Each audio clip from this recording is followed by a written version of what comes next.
C'est l'heure de l'hebdo du Vendée Globe avec Vendéo, votre service public de l'eau. Embarquez avec Davio Ameublement aux Herbiers et suivez l'hebdo du Vendée Globe.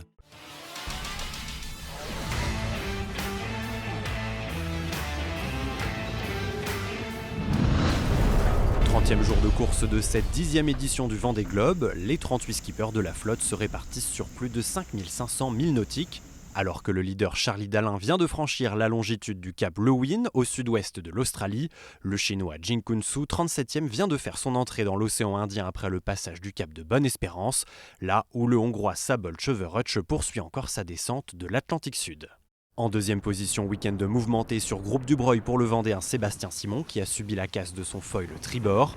Sans cet appendice, le Sablais de 34 ans estime perdre environ 30% de sa vitesse bâbord à mur, soit les conditions qu'il rencontre actuellement à bord de son IMOCA. Il y a un fond juste derrière nous qui nous pousse. Ça fait accélérer un peu les concurrents, mais nous aussi on accélère autant qu'on peut. On arrive à atteindre les 22 de moyenne, c'est pas mal. Imaginez ce que ça donnerait avec les foils. Il faut faire avec et il faut accepter la situation, ce qui n'est pas facile. Et on s'accroche. Derrière, Johan Richomme sur Paprec Arkea et Thomas Ruyant à bord de Vulnérable restent lancés à la poursuite du duo de tête. Tous deux naviguaient dans des conditions très musclées ces dernières heures. Il y a 35-40 nœuds très réguliers, 30-36 de moyenne. J'essaie de gagner vers le sud pour m'éviter des empannages un peu plus tard, essayer de glisser avec ce vent fort vers la zone des glaces. Je fais un peu le dos rond là. Ça va vite quand même. C'est sûr que l'édition précédente, j'ai le souvenir d'avoir un peu de répit. Là, il n'y en a pas. Là, devant, ça navigue vite, ça mollit pas, ça renvoie de la toile directe dès que ça mollit. Faut pas perdre le rythme. Je pense que j'espère qu'il y aura des opportunités de recoller. Dans le rétroviseur du Quatuor, plusieurs groupes de poursuivants se distinguent. Un premier paquet de 5, guidé par l'IMOCA Charal de Jérémy Bayou. Un second composé de 4 skippers, fermé par Clarisse Crémer sur l'Occitane en Provence. Et un troisième au nord des îles Kerguelen, trio dans lequel on retrouve notamment Romain Attanasio. Et là il fait un froid de canard, vous voyez c'est tout gris. Il y a 32. Voilà. Le bateau il part. Merde. Il part. Ah putain, il part et il plante. Voilà, comme ça quoi. Les groupes de la première moitié de flotte naviguent bien plus au sud que l'autre moitié, composée en grande partie des bateaux à dérive. Ceux-ci ont joué la carte d'un passage plus septentrional pour bénéficier de conditions plus calmes, en avant d'une dépression qui fond progressivement sur leur position. On a tous voulu faire la route la plus courte, et en fait on s'est tous pris 50 nœuds. Tanguy a pété des lattes, moi j'ai rempli le bateau, Violette s'est fait peur. Le problème c'est pas tant la force du vent, c'est la mer que ça génère. Et en fait, nos bateaux, ils sont pas capables d'accélérer dans 6 mètres, 7 mètres de creux, quoi. À l'exception du hongrois Szabolcs Csöveröcs, l'entièreté de la flotte a à minima atteint l'Afrique du Sud, point de chute de Louis Burton. Après son abandon le 5 décembre, le skipper de Bureau Valley est amarré à Cape Town depuis dimanche matin. C'était une édition pour moi avec des montagnes russes. J'aurais juste souhaité évidemment du fond du cœur que ça puisse aller jusqu'au bout, mais là il n'y avait plus rien à faire. Il y a mon équipe qui est arrivée avec du matériel pour remplacer tout ce qui a cassé. On va refaire encore des renforts sur les réparations de coques et de ponts et reprendre la mer dès que c'est possible pour rentrer en Europe. Au classement de ce lundi 9 décembre, au 30e jour de course, Charlie Dalin continue de caracoler en tête. Le skipper de Massif affiche 150 000 d'avance sur Sébastien Simon 2e. L'Allemand Boris Herrmann fait son entrée dans le top 10. Le skipper de Malaysia Sea Explorer est suivi de près par Justine Métro, Samantha Davis et Clarisse Crémer. La Britannique Pip Air ferme la marche du groupe de 16 skippers en tête répartis sur moins de 1800 milles. En 21e position, on retrouve Tanguy le Turquet. Ce week-end, le skipper de Lazare a perdu une voile et a effectué plusieurs réparations après avoir cassé 3 lattes de grand voile. 31e à bord de Human Immobilier, Antoine Cornic déplore la perte d'une de ses voiles, sont fractionnées, déchirées en deux. Les Sablais Denis Van Winberg et Emmanuel Cousin évoluent respectivement en 34e et 35e position. Un mois tout pile que s'était lancée cette 10e édition du Vendée Globe. Aux commandes d'une flotte qui continue de s'étirer encore un peu plus chaque jour, Charlie Dalin devance toujours Sébastien Simon et Johan Richomme. Tous les trois ont désormais franchi le cap Lewin. Suite du programme, c'est naviguer entre l'Australie et la zone interdite dans à peu près 1200 milles. C'est l'océan Pacifique. On continue, ouais, à fond. En ralliant le cap de Bonne-Espérance au cap Lewin en un peu plus de 9 jours et 22 heures, le skipper de Massif est devenu le plus rapide de l'histoire du Vendée Globe à joindre les deux caps, détrônant le record de Michel Desjoyaux établi en 2008. Un peu plus loin, derrière le quatuor de tête complété par Thomas Ruyant, deux hommes continuent de naviguer très proches, Jérémy Bayou et Nicolas Luneven. Tous deux dressaient ces dernières heures un premier bilan assez mitigé de leur option plus nord. La déception, c'est qu'en fait, j'ai fait le tour, comme Jérémy, on a tous les deux fait le tour de la grosse dépression qui est passée. J'étais pas censé perdre autant, enfin, on n'était pas censé perdre autant avec Jérémy, en fait. On n'a pas eu les conditions qu'on espérait, donc ça nous a pas mal ralenti. Donc on a perdu pas mal de terrain sur la tête de flotte. Normalement, on aurait dû rester à peu près dans le match avec Johan et Thomas Ruyant. Un sentiment mitigé partagé par Damien Seguin, un temps en queue du long peloton de tête. Le skipper de groupe Apicil a perdu du terrain et se place désormais à la jonction entre l'avant et l'arrière de la flotte. C'est vraiment pas le début de course que j'imaginais. J'ai pas réussi grand chose dans ce que j'ai entrepris, que ce soit en option, etc. Je sais que l'Indien c'est compliqué, c'est la troisième fois que j'y viens et la troisième fois que je me dis que c'est pas ici que j'achèterai du terrain, ça c'est sûr. Forcément quand le matériel souffre, nous les marins on souffre aussi et puis mentalement c'est pas facile à suivre.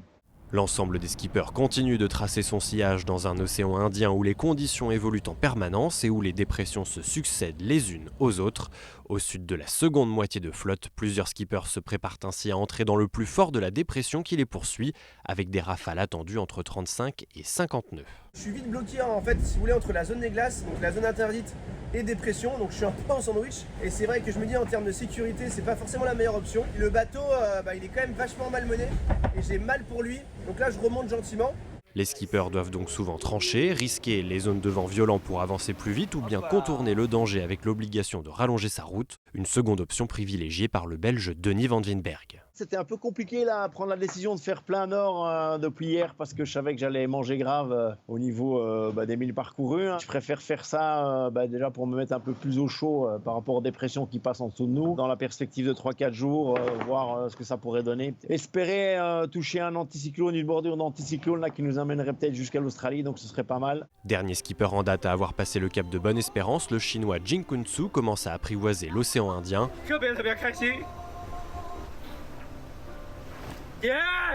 L'émotion du premier cap passé à bord de Singchain Timaikou a vite laissé place aux conditions rugueuses de son nouvel environnement.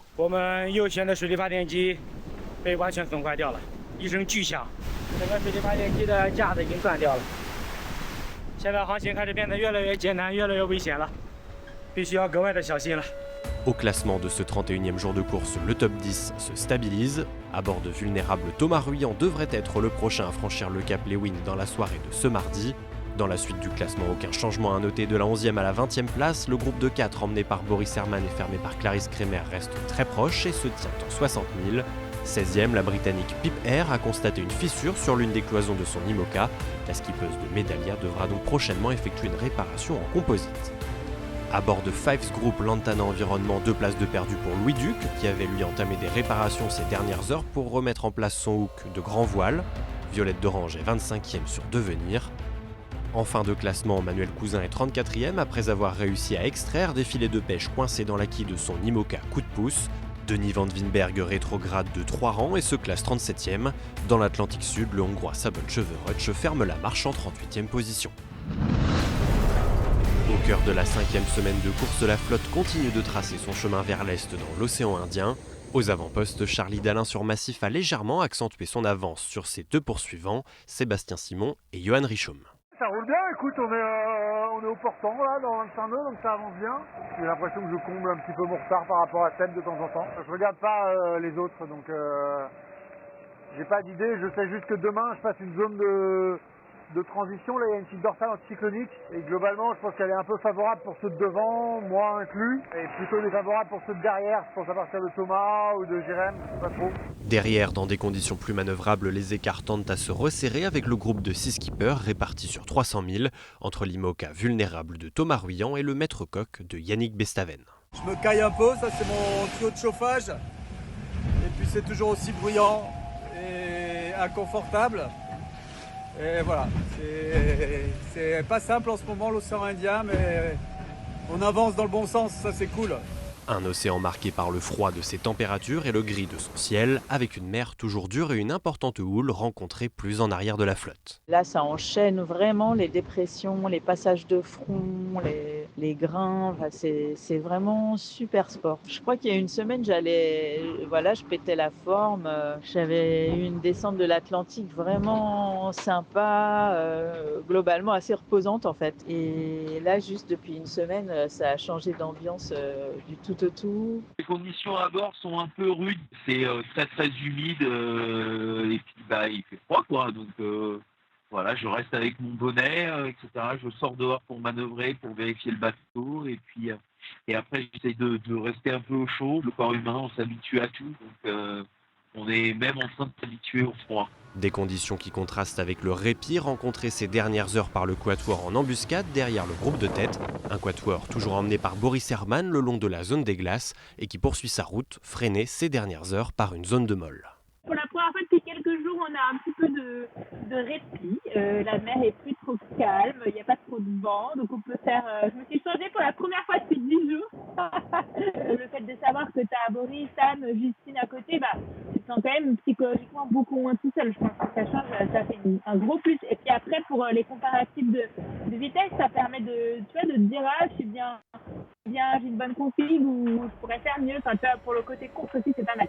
Au classement de ce mercredi 11 décembre, le top 10 de ce début de semaine reste inchangé. Charlie Dalin a creusé son avance de plus de 100 000 sur ses poursuivants. 6e, Nicolas Luneven sur Holcim PRB est le dernier en date à avoir passé la longitude du cap Lewin. Prochain à le franchir ce mercredi en fin de journée, Sam Goodchild qui a effectué quelques réparations au niveau de son safran. Écart toujours infime entre Boris Herrmann, Justine Métro, Clarisse Kremer et Samantha Davis. L'Allemand et la Suissesse ont créé une légère différence ces dernières heures, notamment avec l'IMOCA Initiative Cœur, victime d'un blackout total dans la nuit de mardi à mercredi. 18e, l'IMOCA Tout commence en Finistère Armand Luxe de Jean Lecam reste leader au classement des bateaux à dérive. En 21e position, on retrouve Tanguy le Turquet. Le skipper de Lazare a constaté une déchirure dans son J2, l'une des voiles structurelles de son IMOCA. Après avoir un temps choisi de repartir au nord, Guirec Soudé a finalement trouvé une ouverture au sud et gagne 3 places, désormais 24e sur freelance.com. Unique des 38 marins toujours en course à ne pas évoluer dans l'océan Indien, Sable Cheverutch sur New Europe navigue en 38e et dernière position à plus de 6000 milles de Charlie Dalin. 33e jour de course et la flotte du Vendée Globe s'étire de plus en plus. À l'avant, Charlie Dalin sur Massif Santé Prévoyance occupe le fauteuil de leader depuis 10 jours. Son dauphin Sébastien Simon sur Groupe Dubreuil s'accroche tant bien que mal, mais voit revenir sur lui Johan Richaud, mais son IMOCA après Karkea. Ah, ça file encore une vingtaine de nœuds. Allez, ça accélère dans la houle là. C'est parti. Oh. Ça fuse encore vers la zone des glaces là. On va y arriver demain soir. Il y a pas mal d'empannage à venir. Et voilà, ça va. Un bon rythme. Derrière, Sam Goodchild, Paul Meillat ou encore Yannick Bestaven ont passé le cap Lewin. Les poursuivants du trio de tête naviguent dans de meilleures conditions après avoir été longtemps malmenés dans une mer courte et hachée. Mais pour la suite, il va falloir la jouer fine et sentir les bons coups pour éviter de se faire attraper par des zones de vent faibles. Naviguer dans ces conditions là plutôt sympa, là, autour d'une vingtaine de nœuds de vent, entre 18 et 25 nœuds de vent je dirais. Pendant quelques jours, on a une zone de transition avec un dorsal anticyclonique là, qui va nous passer dessus, qui va nous rattraper, donc ça nous arrange pas trop. Faut pas trop traîner parce que j'ai l'impression qu'il y a quand même plus d'opportunités pour que ça se barre par devant plutôt que ça revienne par derrière, donc faut avancer. Et le truc c'est que j'ai l'impression que tout le monde navigue vraiment pied au plancher dans le Grand Sud. La deuxième partie de la flotte est quant à elle confrontée à une très forte dépression avec plus de 40 nœuds de vent et des rafales jusqu'à 60 nœuds. Certains comme Isabelle Yoshke, Jean Lecam ou encore Violette d'Orange ont pu anticiper en se plaçant au nord. J'essaye de garder toujours mes précautions parce que en fait la route est encore longue et du coup pour moi c'était important d'avoir au moins un échappatoire, de ne pas me retrouver dans énormément de houle et de pouvoir gérer un peu ma force du vent quoi. Et c'est vrai que ça permet d'avoir plus de choix et de faire un peu plus attention au bateau. À l'arrière de cette dépression, gros coup dur pour Antoine Cornic. Son rail de grand voile s'est arraché sur près d'1 mètre. La grand voile n'étant plus manœuvrable, il a décidé de se dérouter vers les îles Saint-Paul et Amsterdam, au nord-est des îles Kerguelen, pour se mettre à l'abri et réparer. Il y sera d'ici 4 à 6 jours et reste pour l'instant en course. Comment je vais réparer ça? Va falloir que je trouve la solution. C'est en cours, on travaille dessus. Pas mal d'idées, l'équipe aussi, on bosse. Voilà. Là, de toute façon, la mer est énorme encore, il y a encore 50 nœuds de vent, ça va me permettre là pendant ces 2-3 jours de finir de tout préparer pour l'intervention dans le mât quand je serai à Saint-Paul. Au classement de 15 heures, le leader Charlie Dalin comptait 265 000 d'avance sur Sébastien Simon et 330 sur Johan Richomme. Boris Herrmann, 10e, pointe à 1200 000. Il est toujours suivi de près par le trio féminin composé de Justine Métro, Clarisse Kremer et Sam Davis. Damien Seguin est isolé à la 17e place à environ 2300 000 de Dalin. Tout comme Antoine Cornic, Guirec Soudé, actuellement 27e, a décidé de se dérouter vers les îles Kerguelen pour monter au mât et réparer son J2, une voile d'avant. En bas du classement, on trouve 5 skippers à plus de 4300 000. Sabulch Verhutch est encore à plus de 1000 milles du cap de Bonne-Espérance. 34e jour de course, les skippers font tout pour s'accrocher et tenir bon dans le Grand Sud. La flotte est désormais étalée sur 3 océans. Une grande partie se trouve dans l'Indien. Sabulch Verhutch est toujours dans l'Atlantique et les premiers font leur entrée dans le Pacifique après avoir dépassé la Tasmanie. Au revoir Océan Indien. Merci à toi de m'avoir laissé passer sans encombre. Merci de m'avoir permis de garder la tête de la course et d'avoir fait une traversée, une chevauchée fantastique devant une de tes dépressions dont t'as le secret. Le trio de tête composé de Charlie Dalin, Sébastien Simon et Johan Richomme, et qui a atteint la mi-parcours, longe la zone des glaces et pourrait creuser l'écart ces prochains jours. Les poursuivants commencent à lutter avec un anticyclone. Un regroupement est à prévoir et Thomas Ruyant a déjà été pris au piège. Le pire des scénarios pour moi en ce moment, où la dorsale que je pensais passer facilement, en fait je reste dedans. Les bateaux de derrière qui n'avaient pas trop le choix font le tour. Moi je suis dedans, les premiers vont se barrer. Ouais, je suis un peu dépité là. En fait, on a une zone de pétrole qui se développe un peu dans notre sud et une autre qui arrive derrière en fait. Donc, faut essayer de se placer au mieux, c'est pas simple. Un peu plus loin, une autre dépression arrive sur le groupe qui vient à peine de se remettre de la précédente. On enchaîne un peu les dépressions sur dépressions. En même temps, c'est la zone qui veut ça, hein, sinon on ne serait pas venu là. Moi, je me plais quand même à naviguer là-dedans parce que je découvre et voilà, je trouve que c'est quand même assez magique de pouvoir avec ce genre d'engins qui sont quand même assez rassurants pour naviguer dans ces mers-là. Et comme les dépressions s'enchaînent et se déplacent rapidement d'ouest en est, les bateaux autour de la 15e place sont désormais touchés. Mais bon, au moins ça va vite. Et puis, de toute façon, il faut avancer parce qu'il ne faut pas se faire croquer par cette dep qui est derrière. Parmi les faits marquants du jour, Sébastien Marcet a vécu de longues heures de réparation compliquées sur le vérin hydraulique de sa quille. C'est une sacrée galère. La durite hydraulique qui pète, ah, c'est une sacrée galère. Franchement, je suis fier de moi. Bien joué, Seb! Quant à Antoine Cornic, il navigue toujours en direction de l'île de Saint-Paul et se prépare pour la réparation de son rail de grand voile. On va changer les 2 lattes cassées, voilà, parce que la mer va se calmer encore un peu. Là, le vent déjà est bien tombé. Et après, je vais lever la voile par le bas pour pouvoir démonter le rail pour là-haut. Au classement de 15 heures, l'écart entre le leader Charlie Dalin et Sébastien Simon est passé sous la barre des 200 000. Seul changement dans le top 10, Yannick Bestaven est passé devant Paul Meillat et grimpe en 8e position. Derrière, le groupe Herrmann, Métro, Davis, Kremer compte entre 1200 et 1400 000 de retard. 19e place pour Isabelle Joschke. Plus de 3000 milles de retard pour les skippers à partir de la 20e place occupée par Alan Roura. Arnaud Boissière est 28e. Guirec Soudé est arrivé au niveau des îles Kerguelen pour effectuer des réparations à l'abri. Fortement ralenti par son problème de grand voile, Antoine Kornik a été doublé par Oliver Heer, 31e. Le Hongrois Szabolcs Vörös ferme la marche à plus de 6500 milles de la tête de flotte. Voilà, sinon tout va bien.